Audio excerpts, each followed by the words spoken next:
It may be the world according to Gayle, but she always loves hearing from you at 888-4-GAYLE-K. Welcome back to the Gayle King Show. I'm your host, Tina Fey. I wrote the New York Times bestseller Bossy Pants. I just wrapped the 5th season of my award-winning show 30 Rock, and I hosted Saturday Night Live last week for the 3rd time. I've already taken over NBC, and now I'm taking over OWN, starting with the Gayle King Show. Here to talk about me is Gayle King. I always heard you were a greedy bitch, so it's only appropriate. Go ahead. Welcome, Tina Fey. I am so happy to see you. Listen, and now we add the title of author to your title. Sure. Of Bossy Pants. I have to tell you, I was up reading it. I read it cover to cover. Thank you for reading it. No, I really did. Listen, because I don't just phone it in when you're coming in. I pull out all the stops. And this is what got me about you. You said you grew up as the whitest girl in the Greek neighborhood, and then you go to UVA and they think you're Mexican or something. And I thought I went to Virginia, and everyone's so everybody has really blonde white hair down there. Blonde, or as you say, what you're teaching your favorite daughter Alice is that it's yellow hair. Yellow hair. Because you don't want her to think that blonde hair is necessarily better. Because my hair's brown. There's no magical word for brown. Mine too. Yeah, yellow. It's yellow. And yellow is okay. Sure. So did you grow up thinking you were a funny kid? I think at a certain point I knew I wanted to be a funny kid. You know, I think around middle school you start to think of what's my move here, what's my survival move, and I knew that I wanted to be funny, but I don't know that you ever, at that age, are ever successfully funny. Yeah, but there was something that you knew about yourself. You talk about growing up. You had 2 gay friends. You had a couple of gay friends. Yeah, you had a couple of gay friends, and so you found that at one point you said I realized I was using my gay friends as props, and as I was navigating myself through life, and you realize that there's a sense of humor that comes with that. Yes, I mean I talk in the book about my experiences at doing summer theater in my hometown, and it just was. First of all, to meet so many gay people, male and female, and it was just a delightful and eye-opening experience. But I talk in the book about how we kind of have this relationship with the gay community where we want them to be around and be funny and be fun, and then kind of not let them get married. And it's like, no, it's all or nothing. It's like, what does that say about you? You talk about your dating experiences, and this is what I really like, Tina, because you talk about going out with a guy who said, boy, you really eat a lot. Somebody said that to me, Tina, and he never asked me out again. I'm thinking, I wasn't going to be one of those girls that just picked with the salad and acted like I wasn't hungry. I thought it was a compliment in the moment. It's like, well, you can really eat a lot. Yes, I did. Thank you. Yeah, and that's what I said too. He goes, I've never been out with someone that wanted to eat so much. And I'm thinking, is he insulting me right now, or is this a compliment? I took it as a compliment, and I continue to this day. I do as well. But for a lot of people, and this surprised me about you when you said, for the first time when you started playing Sarah Palin on Saturday Night Live. Number one, let me just give you a special mommy hug about that. I had no idea, because Oprah did 30 Rock. That day, I had no idea. Were there? Yes, I came. Number one, because I'm a big fan of the show, because I said, I want to go to that taping. The show is so great. Tina's so great. I want to go.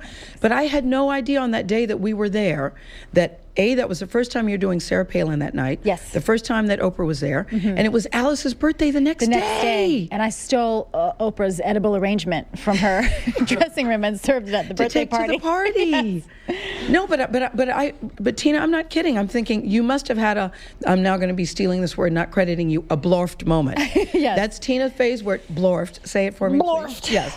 What does that mean? That's a made-up word that just means that feeling of I am in this moment completely overwhelmed. Yes. But proceeding as if everything's fine. Yes. And I think that a lot of working parents have that blorfed feeling. I know, all the but time. Tina, I had no idea. I don't know how you could have been so sane that day. Number one, it's stressful enough to have, because I think it was Alice's 3rd birthday. So they're very aware at 3. It's my birthday. Yep. I want to have a blah, blah, blah, blah, blah.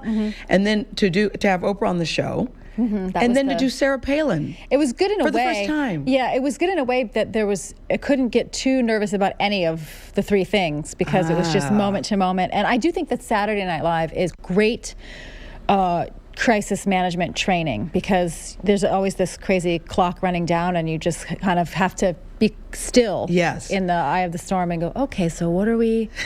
So the host is drunk. Okay, what are we doing? No, that's never happened.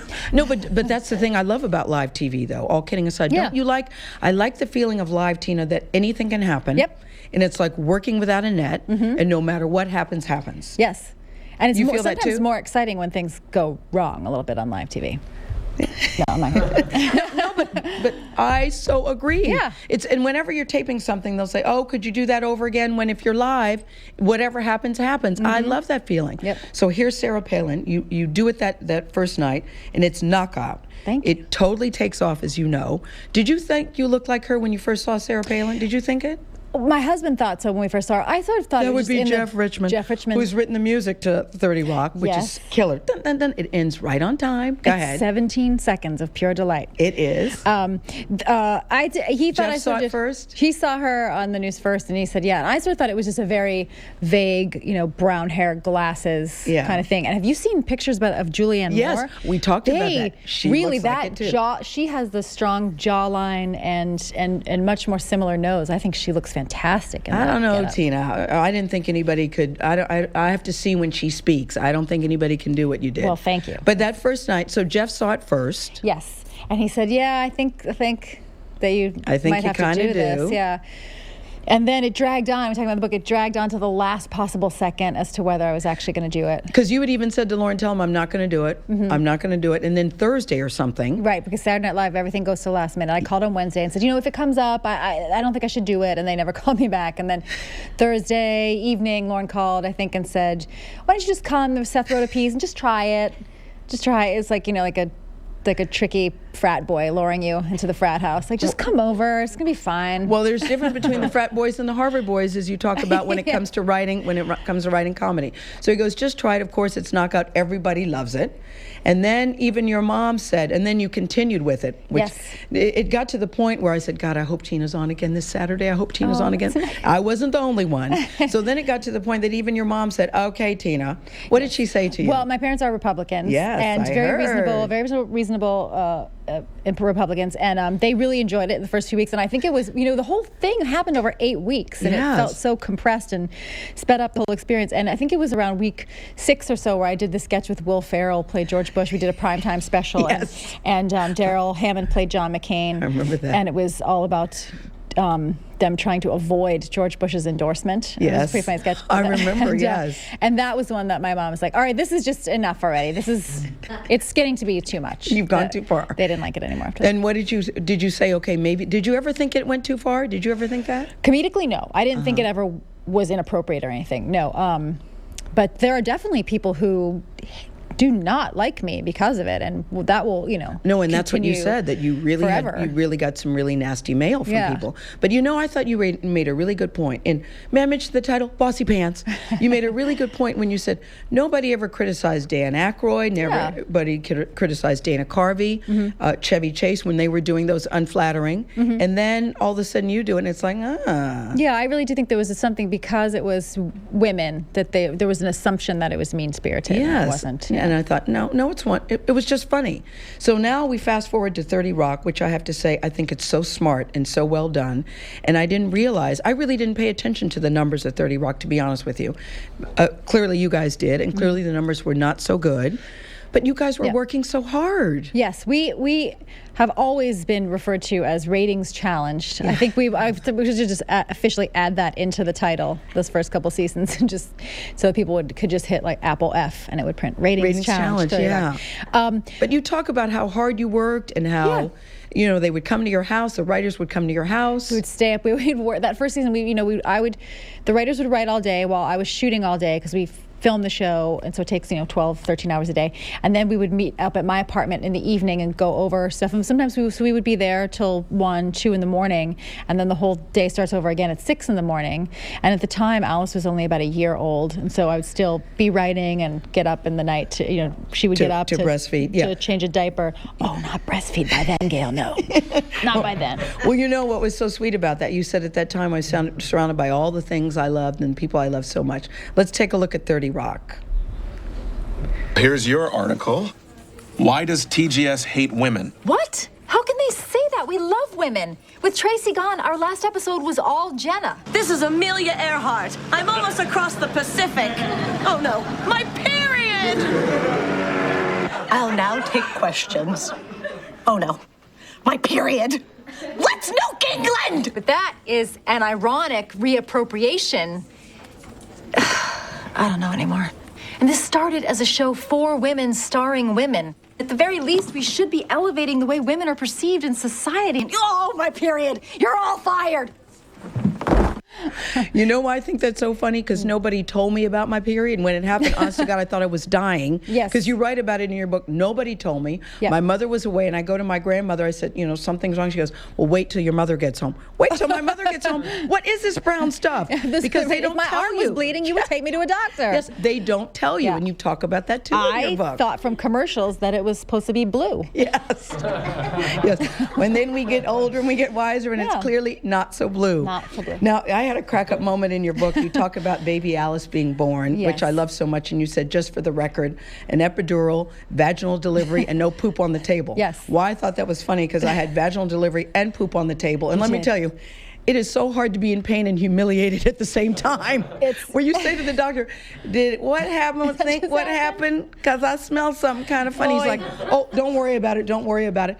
Nobody tells you, Tina, that that is possible, but it happens a lot. I had heard that was possible. Yes. I had with my first delivery, I had a weird thing where in early labor, I was having contractions, and I said, labor at home as long as you can. And then I got some hormonal thing where in between contractions, I basically felt like I had food poisoning. So I was getting that done at home Yes. between contractions. And even as uncomfortable as that was at the time, I was like, well, at least I won't go on the table. I know. No, really. It is a very humiliating thing, but you're in so much pain you don't care. And congratulations, second baby. Thank you. Did you deliberately plan to announce it on Oprah, or did it just happen that way? Well, I was starting this book tour. Yes. And I just sort of knew that I had been hidden it the whole last couple months of the shoot of 30 Rock, and I was game, but I really couldn't hide it anymore. So I thought, well, Oprah's a good enough place yes, as any. why not tell Oprah? But what's so great about Bossy Pants is it ends with you saying, should I have a second baby? Should I not have a second baby? I don't know whether to have a second baby.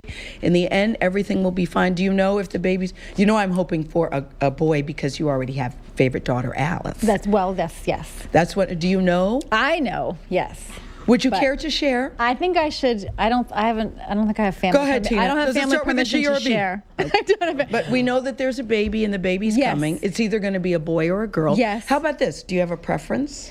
Well, I've never had a boy. I've loved having a girl. Yes. So as we say, I think we'll be fine. I will say though, I did want to say that so many people came up to me about that parts of the book about talking about being a parent of an only child in New Yes. York and feeling that it was not the norm, and so many people came up to me and say like, I'm so grateful that you wrote about that, and I was like, you're well, and I just hope that no one feels like I bailed on them. No, I understand. Because I do think it is completely great to also have just one. It's completely an individual decision, and for some people, an only child is best. But you say in the book, in the end, everything will be fine, and if you disagree, tell me through the cracks of the bathroom, which is also my pet peeve. People when you're talk. in the bathroom, that people can see you through that hole, through that little Gayle! strip. Yes. I'm sorry to bother you, Yes, Gayle. I know. But no, or you I saw come you out and say, reading. could I get a picture when you're done? And Yeah. you're kind of like, yeah, sure. Have people come to talk to you through the crack? In the bathroom, not necessarily the crack. I was once in the stirrups,